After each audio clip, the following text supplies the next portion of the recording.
Imagine for a moment that you're an 11-year-old girl born into a strict Catholic family. You're the middle child, and you're overshadowed by your older siblings that are very successful, and then your younger, attention-seeking brother. What do you do to pass the time and get away from everyone? Well, you watch a lot of television. You watch cartoons, you watch soccer, you watch infomercials just because you're bored. Here you are, 11 years old, before Netflix, already binge watching TV. Sorry.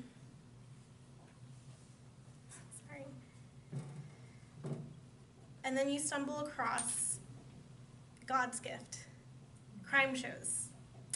So suddenly you're binge watching Law & Order, Criminal Minds, CSI, NCIS, anything you can get your hands on. So you wake up one Saturday morning, trying to get to the TV first, so your older brothers and your younger brother can't get to the TV and watch it and hog it.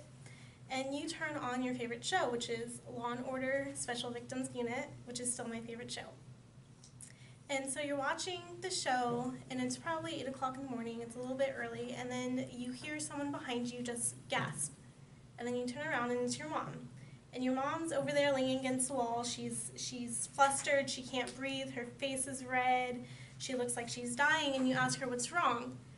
And you have to remember that your mom is extremely Catholic, she's very traditional, very religious, and then she points at the TV and she said, "This is a sinner's show."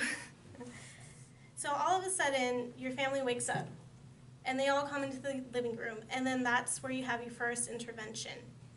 So suddenly you're at school, and they pull you out of the classroom, and your teachers are talking to you, and your mom's there, and the principal's there, and they called a social worker, and suddenly they're analyzing your mental state because you're an 11-year-old girl watching all these shows about death and crime and sadness and sorrow and everything. So they're suddenly wondering, is this young child okay? So it turns out that you're okay, your parents are just a little bit crazy. Hi, my name's Rebecca Pena and I'm a psychology major.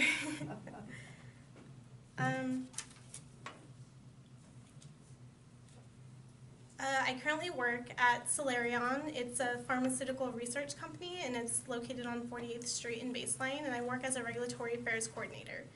And when I first started, I had no idea what that meant. What is a regulatory affairs coordinator? Well, if you guys know anything about the process, like IRBs and stuff like that, so pretty much we get a study from a sponsor. They say, we want your site to run the study. So they give us all this money. And there's something called the IRB, and I can't remember what it stands for, Internal Review Board or something. And they make sure everything's ethical, so that stuff all gets passed through me. I want to get a Bachelor's of Science in Psychology to work as a study manager there, and eventually I want to get my doctorates in psychology so I can continue research at a university. I would say my greatest personality aspect, is my curiosity. That really helps me with my major because you do kind of have to be curious to be a psychology major, and it does help me with research and my job in general. This kind of leads into my favorite thing, which is reading.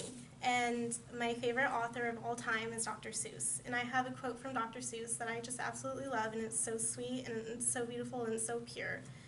And it goes like this. We are all a little weird, and life's a little weird, and when we find someone whose weirdness is compatible with ours, we join up with them and fall in mutual weirdness and call it love. Thank you for listening to my speech.